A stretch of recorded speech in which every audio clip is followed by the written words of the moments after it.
Shelby, how's it going? What up? Welcome. What up? What up? How are Everyone, you? welcome. It's the favorite day of the week. It's more, Mondays. So you know what we got to do? We got to do the intro first. Dude,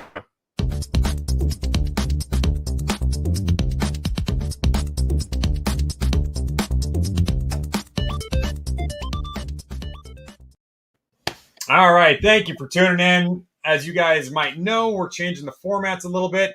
Uh, Next time it's going to be maybe a little bit different. So this time it's going to be a little bit more of just a discussion that we got going on about the different ages through the comic book history. Las Cruces, buddy. Look at that. I threw this together in the last second. Las Cruces jumps in. What is up? Appreciate you coming in, buddy. Hello from New Mexico. All right. But first, I guess, Shelby, what's been going on, man? How was the weekend? weekend is fine. Of course, always never long enough. Just peddling my comics and trying to keep my head above water, my friend. I'm trying to clean up the room here a little bit, man. It seems like every 2 weeks. Every Just two, it's gets every out of week. control. It gets out of control. But yeah, I did a big. Well, you saw. Last Monday you and I hung out for a while, and I bought some cool stuff on the auction you and I were watching, Yep. and I got that in on Friday. So talk about great shipping, right? It's like, won everything on Monday night and then had it shipped to me at my door. I think Thursday was when I actually got it. Yeah, that was pretty quick. I You told me, mean, you sent me a message saying, "Hey, I got those books I want." I was like, "Holy yeah. cow!"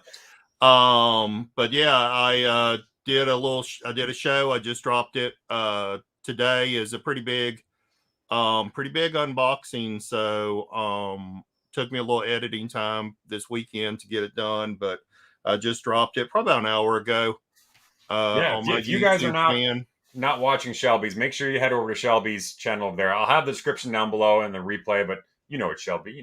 It's Uncle Shelby.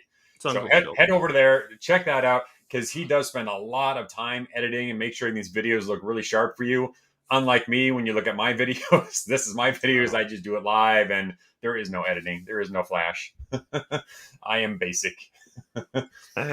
Some of it's being obsessive compulsive. Some of it's just really wanting to learn a little bit about video editing, to It be is honest cool. with you.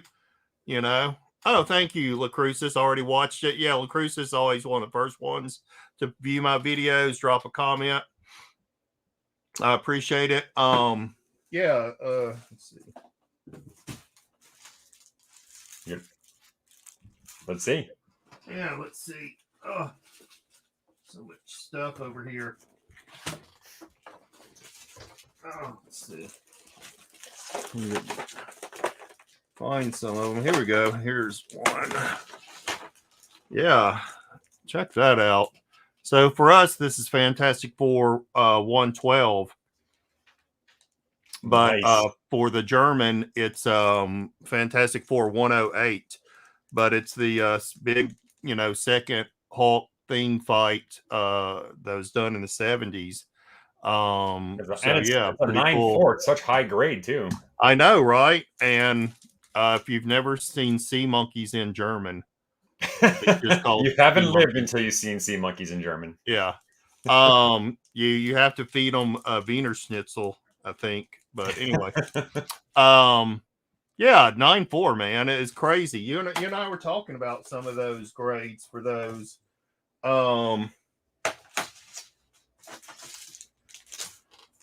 This one for us would have been Fantastic Four number 14. Again, another 9.4, Nice. which is just crazy. And what year did these come out? 1974. So they're very early for German. Yeah. I mean, very early for foreign books. And I know people want to, call them reprints and stuff like we've talked about, but this is the actual first printing in a foreign for this. And I mean, and if you can't afford, afford ours, which mine cost me probably $400 or $500 several years ago. I think this is a great alternative to me to pick up, the foreign issues. No, absolutely. And that's why we call them foreign editions, not Yeah. reprints or anything else like that. especially And ones this, like that that came out about the same time as the U.S. version did. yeah. So this is first Puppet Master. Nice. Yeah, which for us would be a $4,000 or $5,000 book, but 1974 again. For this one, it's number 8. I think for us it's more like 10 or 12. But yeah, I mean it's yeah, pretty amazing. The last one is the earliest. And this is a new cover. So, we talked about that before too, is that sometimes they do these different cover arts and stuff. So this is Fantastic Four for them, Fantastic Four number 4. Our Fantastic Four number 4 is the first costumes and the cover with them and the Fantastic Yeah, it art. looks nothing like that. And this is I don't know if they took something from the interior or what, but it has Daredevil on the cover, has this snake monster they're fighting, yeah, so it's pretty interesting. Has Electro in it also. So I have no idea what this is pulled from. None whatsoever. I mean, I could not tell you. But it's got this cool art on the back that's translated into German. It says clearly down here Stan Lee and Jack Kirby. So yeah. Pretty cool, high grade and pretty affordable. I mean, comparatively. So All right, compared to the regular ones, the US ones. yeah. All right. So and I don't know. I mean, I sometimes I question, because we've seen us, or at least me, buying quite a few foreign books lately. I don't know what these are going to be worth in the future. I have no idea. We don't really even know what they're really worth now. That's the goofy thing about these foreign books, right? There's no price guide. There's no clear. Yeah, you can probably sell one for $100, and the next day you'll see one sell for 1,000. Yeah, same thing, same grade. Yeah, there's no clear indexing or anything. But I feel like that there is enough interest in these foreign editions that hopefully we see some things change in the next and I want to say several years, maybe next 5 years or something like that, right? I mean, there's definitely been more interest it's building. You can tell it's coming up a little bit, but it's still, like I said, there's still a couple of years away from any threshold or significant level. But yeah, I think it's a good time, like you said, to get in on it, and you can find some, especially the ones that are made, like I said, in the 70s, like that. Man, that seems like a great deal. I agree. I agree with you. I know that 70s is, and that, again, the information is so small, that the 70s is early for those books, because they weren't put out the same time as ours was in the 60s. They were put out in our Bronze Age, but in their Silver Age. So what are we going to talk about, Jeff? That's a great segue. That is an awesome segue. You went right into it, buddy. Man, you almost like I'm a professional or something. You are a pro, my friend. A scholar and a pro. Emmy Comics, how's it going? Appreciate you coming in. And on that note, we're going to kind of go into this a little bit. I was putting together, I started putting together a little presentation here on the different ages of comics. So I've been getting a lot of questions on that lately of, when does the Silver Age start? When's the Bronze Age? Is there really a Copper Age? Some say yes, some say no. And if they're all like 15, 20 years, then why is the modern age, why is that like 40 plus years? And it's still going as one cohesive thing. So I fear this will be a little bit more of a discussion. And then hopefully we've got one of the most educated panel groups down here in our chat that I know will put a lot of good information here. So I just want to open this up a little bit and let's talk about a little bit what makes, the comic ages. They seem to come with certain, either a big event happens or, the sales have been down for so long and some kind of spark happens. And again, it shoots up, and that usually designates a new era of some kind. So I just want to kind of go through the ages again. So we all kind of see generally what the years are, because there is no agreed upon time of when does a golden age start, when's it end, when's a silver age start, when's it end. So just go through that a little bit, and then we'll kind of talk about what maybe should be coming up next, or make our own age, if you want to call it. The digital age of comics. Ooh, the digital age. Ooh. Okay, and I'm gonna edit these as we go along, as we're kind of talking here and everything, just so I can. Oops, just so I can have a reference as well. I have to exit. Yeah, That screen. let me grab a couple of things here while you're kind of starting us off on that. But I did want to point this out, since you're starting with the golden age. Prior to that, we had what's called the platinum age, which began in around, most people say usually around 1870, which is some of the earliest political cartoons are known. Excuse me. That was taking place soon after the Civil War. And then in the early 1900s, we did actually have comic books like we think of here with Action Comics, but they were reprints of strips from newspapers. Right. It's not until, and I'm sure this is what you're about to say, is the dawn of the superhero, right? Because there were also some original cartoon character books that was starting several years before this. We actually talked about that with Siegel and Schuster, because I think they were doing some work with like More Fun Comics or something like that, and a lot of those were original cartoons.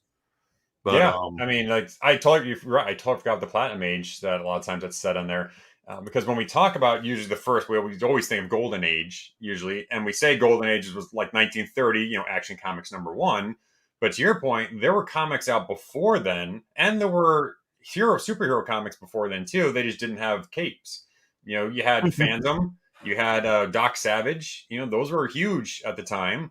Doc Savage, I guess, be considered someone with superpowers a little bit. So you had two hero books that aren't usually part of this. And then you go into the golden age. K-pop, how's it going? Thanks for coming in. Appreciate you. Just talking about some different ages, decades of comics here, and how there needs to be a little bit of change, I think. A little shake up here. So normally when we talk about ages like this, there's a trigger, something happens.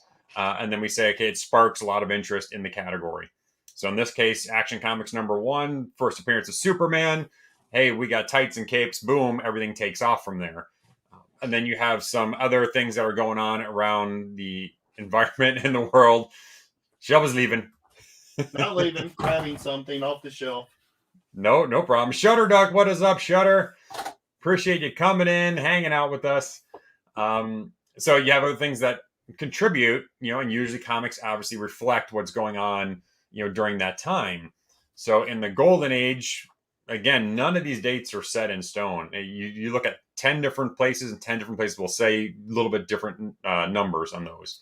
But roughly 1938 into 1950 is what they kind of say what the golden age is going to be. So the spark is, you got Action Comics 1, you had first appearance of Superman, you had the war, you had everything else going on, where it's kind of fed into people needing escape and needing a new form of media like comics. And let's see what Shelby's got.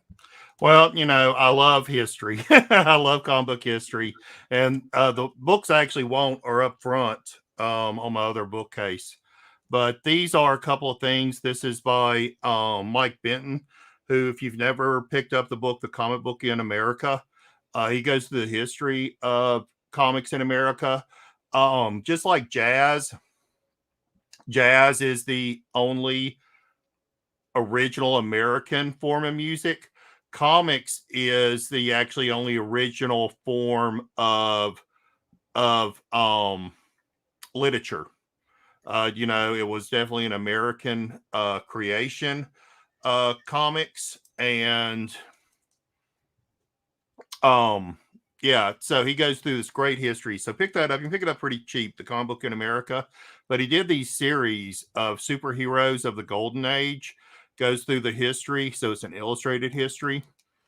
And then I have all the volumes, I believe, and then this is Superhero Comics of the Silver Age. Oh, nice. That's volume. It's kind of weird. This is volume 4. This is volume 2. But then there's one for science fiction, and I might be missing one. But I have a couple other books that I actually was wanting to grab, but they're up front.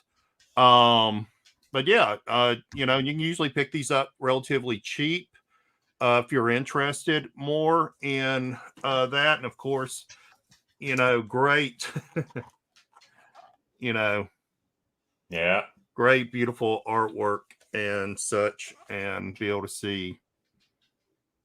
Very cool. Yeah, so little plug there. I don't get any money, but you know, No money at all. no money at all. Mike's not sending me a check. And Shutter, did you just call her K-poop? Is that what that is instead of K-pop? I like your new avatar too, Shutter. Everyone knows I'm a big Duck fan right now, so that's pretty cool.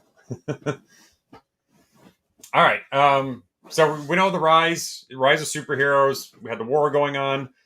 Yep. All right, cool. And then fall, and let me know if you agree with this. Is kind of the fall towards the end of the golden age, while it tailored off.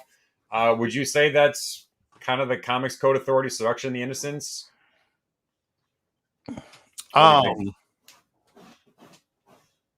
Yeah, of the superhero, right? I mean, I think that's what we want to designate here is for comics that it's the dawn of the superhero as we know them today. And, you know, like you mentioned, you know, we had the superheroes prior to Superman, of course, but they weren't this ideal that we have now of the superhero. So then, yes, whenever the superhero, and I'll use it like that, kind of starts waning off, you know, at the end of World War, you know, near the 1950s, Seduction of the Innocent, things like that. And then it waned like that for quite a few years. And I think we're going to see that with the Silver Age, it's the rise of the next generation of superheroes that kind of designates that one. So, Yep. And then again, like we said, the years fluctuate between who you listen to, and for some reason, they have the normal designation is there's a gap. Golden Age ends in 1950, but Silver Age starts in 1956. So if you published a comic in those 6 years, you can't say you're Silver or Golden Age. I don't get that aspect of it. But like you said, it started to wane. You had Seduction of the Innocents. You had the Comic Code, which led to the Comic Codes Authority. You know, a lot more restrictions put on a lot of comic companies. Everyone, you know, you had congressional hearings. You had people saying the comic was the devil. So you saw sales really start tanking from there. And then, like we say, it needs some kind of spark or something to kick off the next age.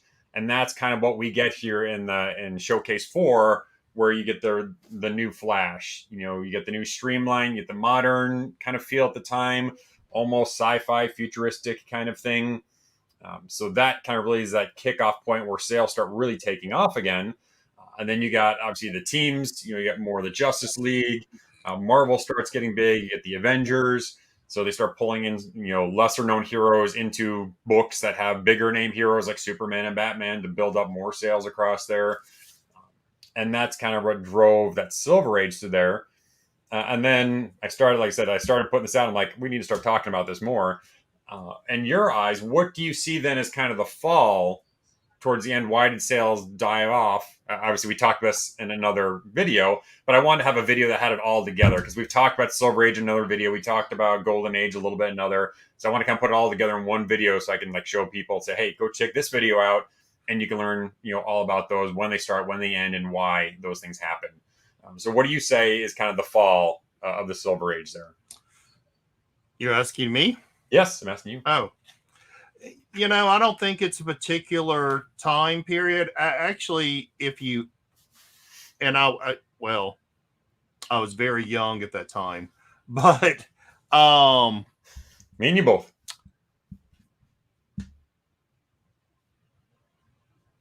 comics were as popular as they ever had been, except for the early golden age, meaning that time period from 1938 to about 1942, when we entered World War II. And, you know, there's paper shortages and metal shortages and all that stuff, right? Right. You had, you know, Superman, Captain Marvel, Captain America. These guys were publishing millions of copies a month. Yep. Then with the popularity of Marvel comics, you saw another boom, right? I think it was at moving up that trend with DC and them relaunching their Golden Age characters as new Silver Age characters, which that wasn't what those calling them then, of course.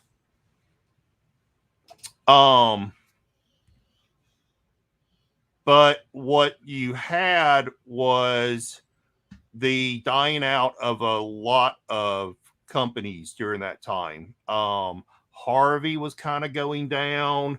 You know, these Charlton was going down and eventually went out of business in the mid 70s. Marvel actually had just made one of its best deals because it was under the distribution of DC for so long, where it could only publish like 7 books a month or something like that. You know, around 1967, 68, they got their own distribution deal and they was able to blow up and, you know, start in 1968. You know, they started Submariner, they started Iron Man its own book, they started Captain America its own book, Thor in its own book, right? All of these, the Avengers, and so you saw this pretty big explosion. So I don't feel like there was necessarily any kind of fall at that point that maybe denotes it. I think more than anything that for me that denotes it, and you and I were talking about this right before the show, some people denote the change between the Silver and the Bronze Age as like a certain issue. I think it was, and I tried looking up really quick, but like, I don't know, the beginning of Swamp Thing or something like that. And I can't remember, you know, what some people's designation are. I've heard people also say, well, it's when comics went from 12 cents to 15 cents. I think that's also not correct. I usually just say somewhere between 1970 and 72.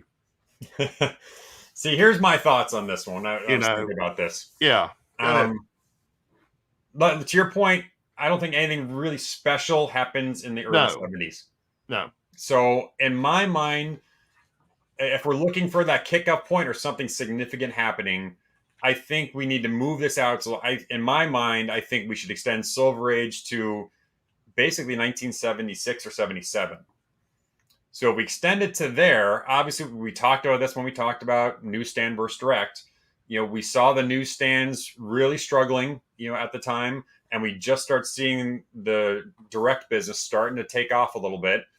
And then you have obviously Star Wars coming out. So Star Wars, in my mind, if we would talk about a book, obviously we had another video, you know, Star Wars Saved Marvel. That really kicked off, you know, again, printing millions of books of just Star Wars. That kicked off that whole another creative launch in a new direction. So I think 1977 should be the kickoff to the Bronze Age then. Yeah. Now, for me, some of it is, and I was just looking at the back of this book. 1970, Jack Kirby leaves Marvel. I feel that's a seminal breaking point for me between Silver and Bronze Age, right? When Jack Kirby leaves all those. But it's not like Jack Kirby had left and never did anything ever again. You know, he just but left Marvel, right? Because I think he left Marvel. Right. I don't think you think of Silver Age Marvel without thinking of Jack Kirby. Jack Kirby, Steve Ditko. I mean, really, who else? You know, who else? You know, but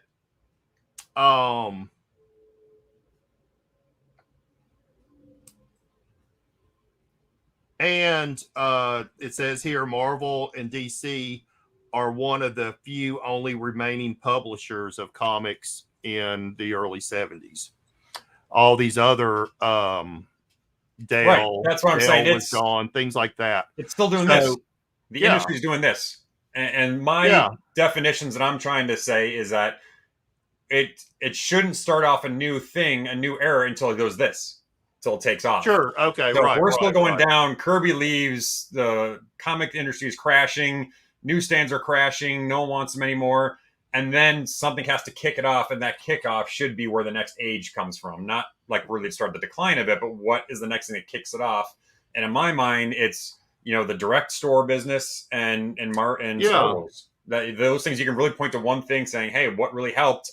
Well, we know Star Wars saved Marvel, and we know the direct business started really in the late '70s. So that really should be, I think, in my mind, the I, designation of we got Bronze Age. yeah, if I remember right, I remember some people used to call the Bronze Age. I mean the beginning of the Bronze Age somewhere around 1974. In some cases. So I think just for now, just to be able to put a stick in the in between. A lot of people say 1970. But for me, I think you'd agree, there's just a different look to me of comic books, at a certain point that they just kind of change. I mean, Marvel mainly, it just kind of changed. The look changed. Silver Age had a very seemed like, or maybe I should say 60s had a very distinctive look, and then at some point it just it changed. You can tell this is a Bronze Age book, right? It just looks different than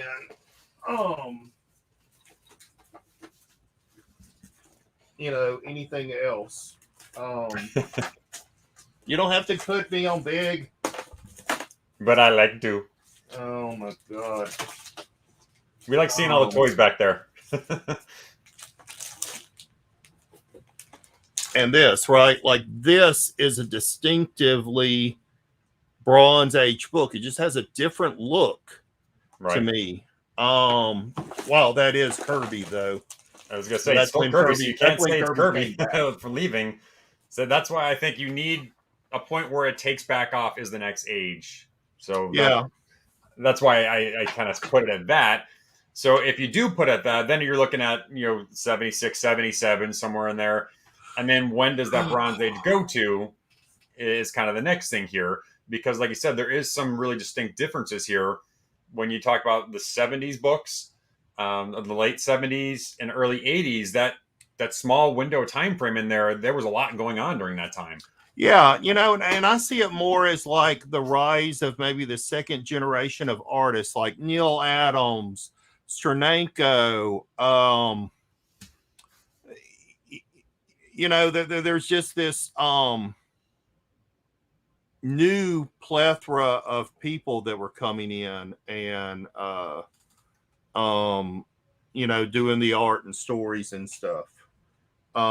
Stan Lee steps away as writer, becomes an editor, and I don't know. So anyway, that's just kind of me. It's right. And here's where I struggle. If we're breaking the ages down into a little more bite-sized pieces of 12, 15, under 20 years kind of time frame, where would a cutoff be for a Bronze Age? I mean, typically it says right now Bronze Age is 1985.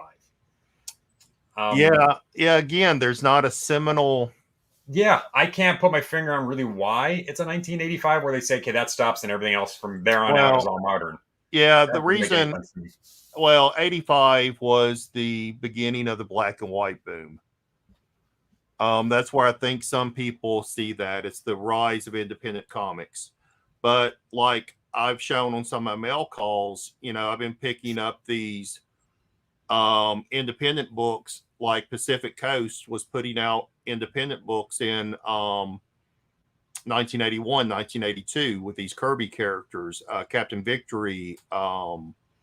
But I'm saying at that time, though, even 1985, yeah, I mean, normally it's, Mirage forms and eventually they come out with Turtles. Yeah. And that didn't rocket the world. You can't look at that when Turtles came out. Everyone's like, dude, that is the best thing. It's gonna set the world on fire. It came out and it was like, okay, it didn't do anything great until a couple years later. Well, but you also had some,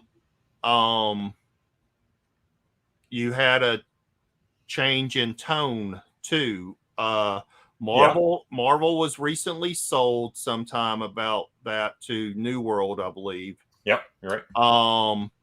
You had this influx of British writers. Neil Gaiman was coming over.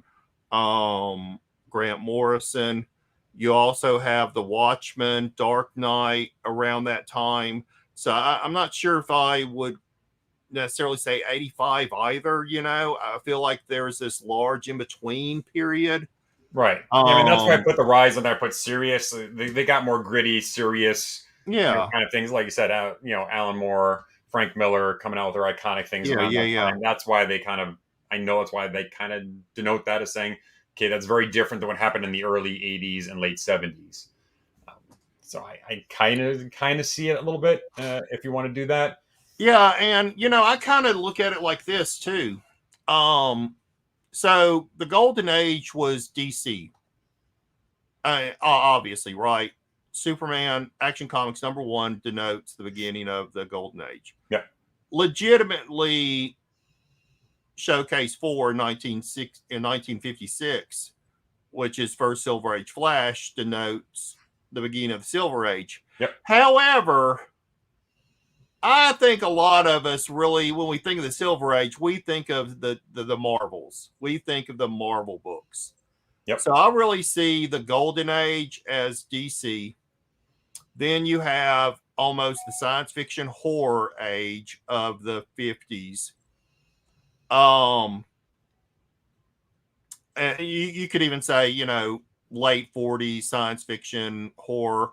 You could say romance books in the 50s. But when we think of Silver Age, we think of Marvel to me. Right. Bronze, I would say it's kind of a mixture, Marvel and DC. But to me, I feel like the Copper Age is denoted by independence.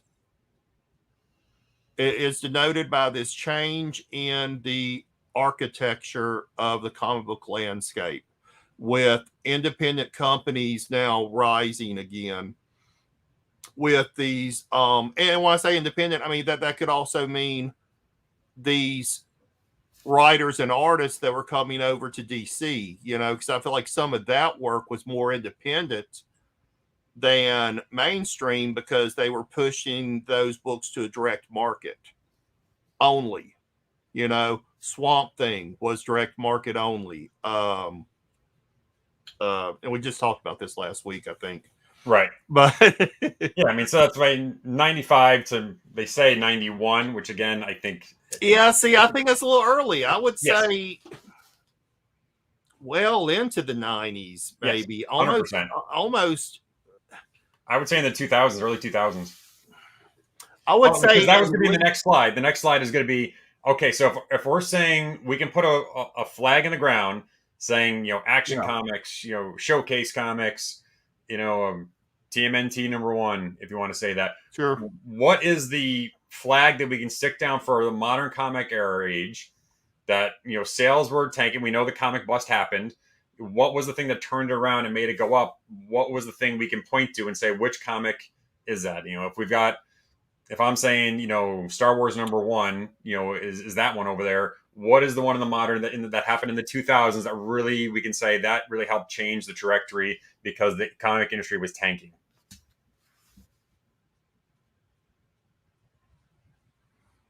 I'm not sure there is one. I mean, I'm trying to think. That's what I was struggling with. I was like, what would Shelby say? What would Shelby do? That's why I left a blank on there because I don't like the 1991 ending it there. It should go much further into there. Todd says the death of Superman. I mean, that's 1991, 92. The early 90s, yeah. I mean, I would say you could stick a flag in the ground and say the bankruptcy of Marvel. around 95, 96. And But that doesn't take. I'm talking what makes it go up. We know. but that's and that's what I'm saying is, I feel like that things started moving up a bit in the early 2000s, and that was due to the X-Men movies. That I was going to say 2002, the thing that I came to when I was thinking about this 2002. was I was looking at some of the data, and the thing that really stuck out to me, what has really changed the industry that we can put a flag in and say, hey, this happened, and it's brought an influx of people to we're having record highs, across comics right now. Back, we just surpassed numbers that we were doing in the 90s. And really, my thing came exactly you. I started looking at the movies, and when Avengers came out, I mean, yeah, you can say Iron Man, Robert Downey Jr. came out, but the sales were still not great as far as comics go. It really wasn't until when Avengers came out and brought in Iron Man and Thor and Captain America and brought in one movie. That's what really kind of hit that spark and took off, because then you start looking into 2012, 2013, 2014, and you see the sales climbing each year dramatically. And then 2013, 2012, 2013, 2014, we crossed 1 billion in sales in comics for, again, the first time since the 90s. So, I mean, I think the kickoff for me is not necessarily a comic book for a modern, it's the movie. And I'm liking the Avengers came out because that made everyone lose their mind, because that hasn't happened in a movie before. You didn't bring in all these other things and all these movies connected, and 5-10 years later they bring into one big movie and it's one big cohesive story. I think that really is the modern take on something completely different. I would say that I would say the beginning of the modern age is somewhere between 98 and 2002. 1998, the Blade movie came out. Which was cool. Things were starting to pick up a little bit around 2000. Of course, X-Men was 2002, if I remember right. Please correct me if I'm wrong. You also had with Marvel,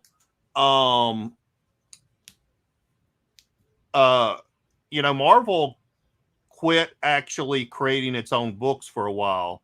It hired Joe Quesada's company. Yep, that's right. And they put out those more gritty type of Marvel Knights. They did the Ultimates and things like that. And that started moving Marvel back up a little bit. And that happened around 98 to 2002. As a collector,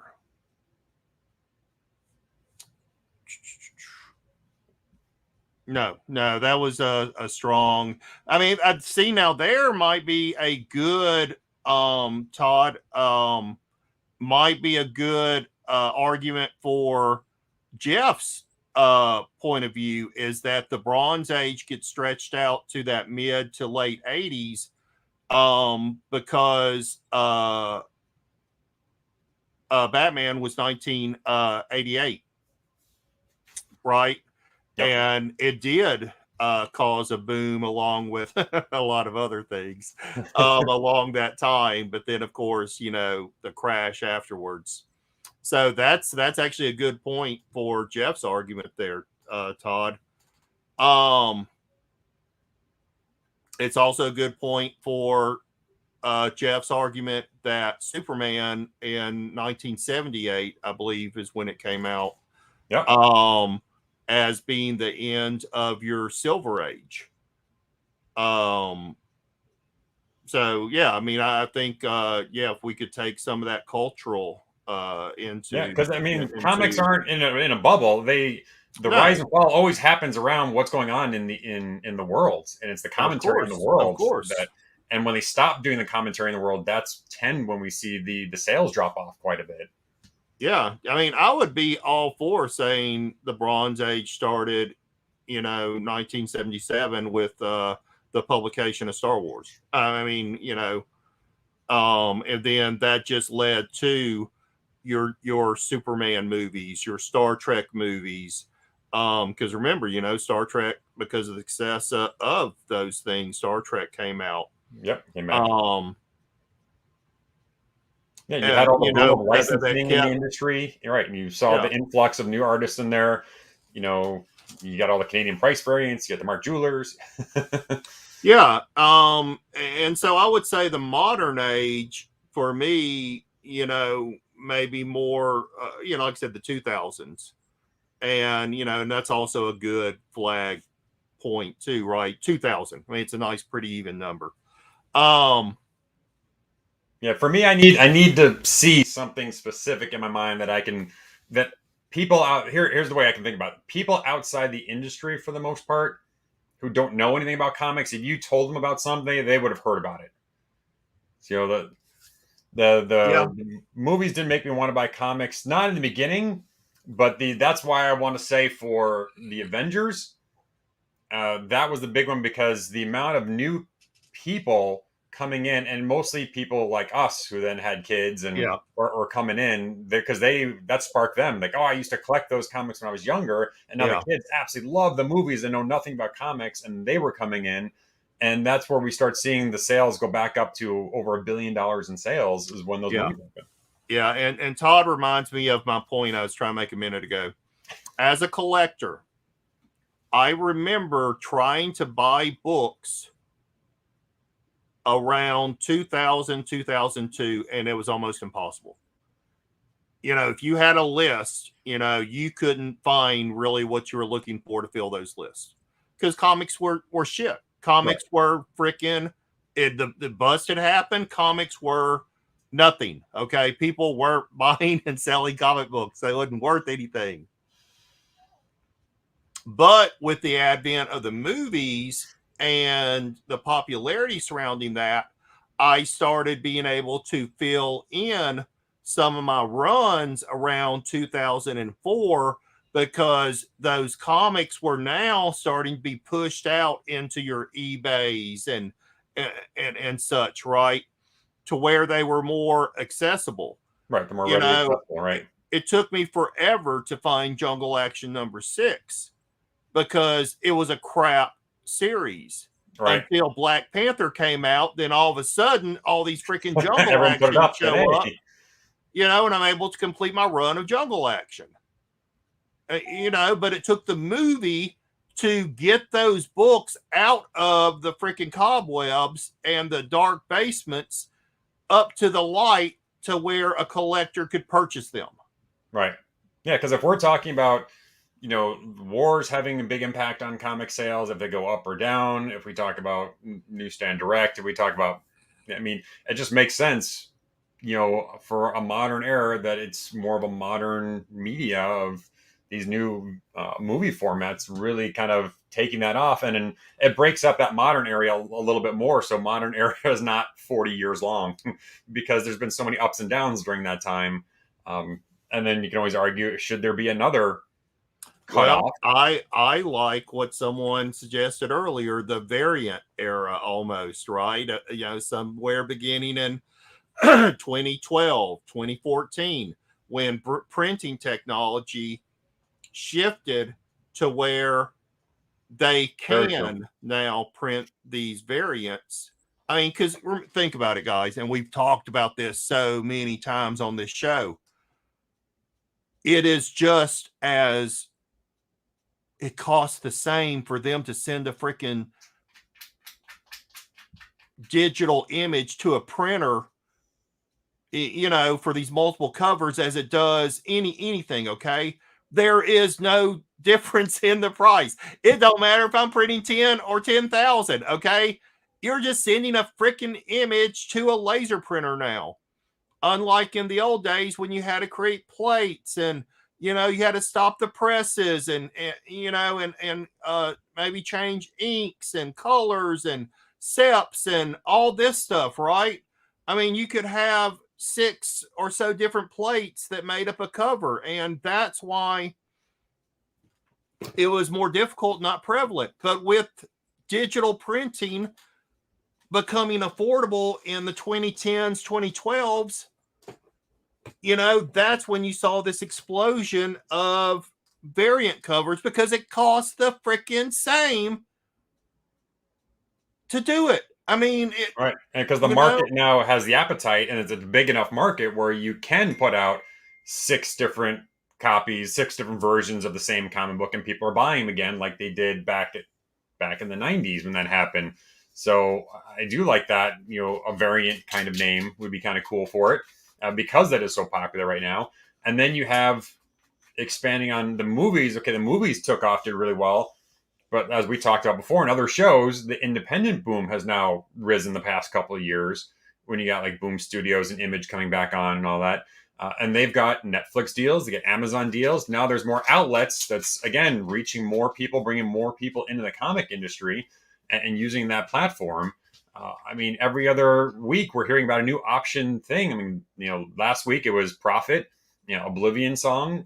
Both those have been optioned. We know those are coming out. We have yeah, Something That's Killing the Children. I mean, all these independent ones, Department of Truth, are all coming out that wouldn't have come out before, but now they have these platforms for it and they have the audience for it. And it's, again, a different time right now than in the 90s when they typically say, okay, modern era starts in the 90s. Like, yeah, no, it's totally different. right. Yeah, and Todd, I think this is the first time I've seen you on the show. Welcome. Please sub up Jeff and I. My link is below. I drop videos all the time. And welcome back to collecting, my friend. Anything particularly looking for? You can always reach out to Jeff and I. Yeah, And Todd's a great member of the community. He's been here for a couple of shows now. has he? Okay. Yeah, absolutely. So we appreciate you coming back in, Todd, as always. Yeah, definitely. And then the Welcome. last thing I just kind of put in there, I was just starting to put together because I like the show me the money part. Show So me the money. that is one of my favorite parts. I didn't get time to put everything together for that, but I need to feel you, Jerry. Show me the money. Jerry, you better yell. Show me the money. Show me the money. I love that so much. But just start. Yeah, I definitely know your taste, Todd. I always throw the extra things in for you. I was starting to say, okay, what's been the really hot books lately that people are looking for? And again, going back to that more copper age things that we kind of grew up with a little bit more, that were really popular back then, and what would make everyone's list. So if you had a list, you can say, if I can own these books, that would be an ultimate collection. And I asked a couple people this, and they all started naming all the Copper Age books. I didn't really say which books did you want. They were just starting to list off, the Copper Age books, and then some Silver Age, like I said, Marvel Silver Age would come in. But it was more stuff like this: ASM 300, TMNT #1, Secret Wars, Amazing Spider-Man, Star Wars. So all these ones. So it really kind of shows what is kind of hot right now and what people are looking for, that I still think have a lot of room to go. It, you and I think both have been saying this, is that if you're not picking up 90s books, okay, I mean, okay, I feel like those are the things. Those are the things. Those are the things we're seeing that shift. I was talking to a friend of mine a couple of years ago, and we were talking about the Mego Hall of Justice. Yep. Right. That thing used to be a $1,200 toy, dude. Okay. I have one sitting behind me in the box. Came out 1974, 1975, $1,200 toy all day long. But what happened is what happened in New Mutants 81? Is that Cable? It's a typo. Okay. Because 98 is Deadpool. Yeah. Yeah, Cable's after that. Sorry, I put 81 by mistake. You should have that one, Tim, though. That should be yours. New Mutants 81, get it. Get it. But now you can buy that damn thing for a couple $100. Yep. And it's because these generations shift, right? The people that are as interested in that is either bought it, or now we're old, or something, right? So now you got to look at those people that are in their 30s and 40s and what did they buy when they were early teens. And so you're looking now at that 1980s, early 90s stuff. Okay. We know there are short print runs on things in the late 90s. We know that newsstands are less prevalent by a large margin versus direct issues. Okay. You can still pick these things up in high grade really cheap. And if y'all aren't investing in that, because those are going to be the things that are your next. Well, it's not even that. I mean, those are obviously great ones because those are lower print runs that you can do and harder to find. But even the ones we talk about that are super high print runs, I'm talking about X-Men #1, Spider-Man #1, Spawn #1, all the ones, those are still going now for a decent amount of money compared to a few years ago, 2 years ago. You can find them in a dollar bin in most places. Yeah. These are going for a lot more than that. And I just see them constantly rising now, and they're commanding more and more of a price, even though there's such high print runs. And I think part of the problem is because once that crash happened and people realized there were so many of those books out there, they didn't take care of them anymore. They were putting them in dollar bins and everything, and they're not in high grade that much anymore. So if you're able to find these right now, I don't care what the print run is. If it was a popular book in the 90s, I would definitely grab it because those values are going up like crazy right now, especially if you can get a nice high grade of them. Because again, a couple more years, you're going to see a peak on those, and they're going to come down, and you're going to see the next generation of people coming in. The books that were popular 10 years ago, those are the ones that'll come up again. Yeah, well, and like this guy, okay, there's nothing key about this freaking book, right? Captain America. Head book. People collect floating head books. People collect floating head books, and I love the Red Skull. It's all these weird tentacle things and stuff. I thought that was Medusa at first. I know, I thought it was too, but it's the Red Skull. But this is a high grade. This was 1977. And I'm not going to tell you how cheap I got this. It's insulting how cheap I got this, okay? I will buy 9.8 Bronze Age books for what I paid for this all day long and twice on Sundays, okay? These are the books you should be grabbing when you see them at good prices. And you can still pick these things up, these high-grade bronze, $20, $30. Okay. And you're going to see these now as your next $100, $200 books. Okay. I mean, all right. Don't pass these up, guys. Yeah. I mean they're out there. They're affordable, man. And I don't want to say anything about what some of the companies are doing, but I mean, when you have the opportunity, like you said, to pick up these awesome Bronze Age, Copper Age books, relatively cheap, and you can pick up a whole bunch of them or a run of them, or you can pick up one foil edition of one comic for a buttload of money. Right. Which one is going to be worth more in a year or two? I don't know. I personally put my money towards the Bronze and Copper Age stuff, getting some cool keys and stuff in there, and we all love the shiny object syndrome. But I would, like I said, I would pick those up all day if you can. Yeah, that's what's in my PC, and I mean, because you're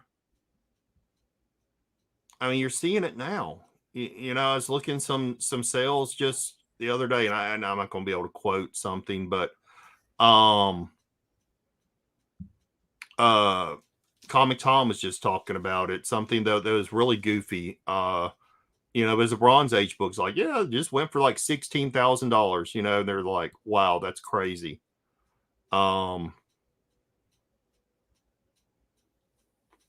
But yeah, I mean, I don't know what to say. So, Tim's with you. Wow, he's joined us. Where do you live at, Tim? Never mind. I'll look you up. I got your address. I got your address. All right, but that is all that we want to kind of talk about today. Now we went a little bit longer. Again, I just wanted to have a conversation because when I started to put this together, I'm like, wait a minute, this doesn't make sense to me. I need to bounce some ideas around. I need to talk to some people. I think we should change this a little bit. So I just want to talk about that. Again, thanks you guys for sticking around for such a long time. Shelby, what's going on this week? I am going to be on Whatnot tomorrow night. We'll see what I do the rest of the week. You know, I just kind of started back in earnest of doing the Whatnot shows. I had a goal that I wanted to, by the end of the month, be over 300 subscribers, and I hit over 300 subscribers in 1 week. So amazing when you're consistent. What happens? It's amazing when you're consistent. So right. Yeah, definitely. I'm going to be on there tomorrow night. I'm dropping a lot of cool books. I'm planning a Halloween show. I'm not sure what, where, or anything, but I've been holding back some Vampirilla. I've been holding back some horror books, all kinds of stuff. So some Bronze Age DC horror books. I was able to buy a small collection. I paid a little too much for it, I feel like, but they're beautiful books. So, it all matters. Yeah, I was willing to, pay a little bit more. They are beautiful books. So, but yeah, that's kind of it. What about yourself? Yeah, same thing, consistent. The Whatnot on Wednesday, Friday, and Sunday, and I was only able to go on the Thunderdome for only a little bit this Thursday. You had a thing. Yeah, you had a. Yeah, I got pulled away there, so I was only on for just a short time. I'll try and make it again this week. If not, I'll be probably the week after for that. Again, I want to start putting more towards the new format for this show, so I want to get more in depth. Next show on my channel, obviously, next week is on Shelby's channel. And then we're back over here the week after that. Is going to be all about the Eternals. So I'm going to dive into the Eternals a little bit more because I feel like not as many people know about that. And then the movie comes out right after that. So I figure it's a perfect time to go into this new format, do a little more of a dive on either talking about something like this, like Eternals, or just a specific arc in an actual comic story. I think would be kind of cool, and just dive into that a little bit more. Again, as we talk about more of these bite-sized things, so we're not, an hour of your time. I appreciate everyone hanging out with us. Shutterduck, Tim, Les Crucis, Todd. As always, guys, thank you so much. Shelby's holding out on us. You've heard it here first. Don't worry. Everything's going to come out for sale. I got a bunch of Vampirillas. I got all kind of cool stuff sitting around here. All right. Thank you guys again. Shelby, take us out of here, man. All right. With that, everybody, y'all be good to one another. Remember, peace, love and comics. Bye.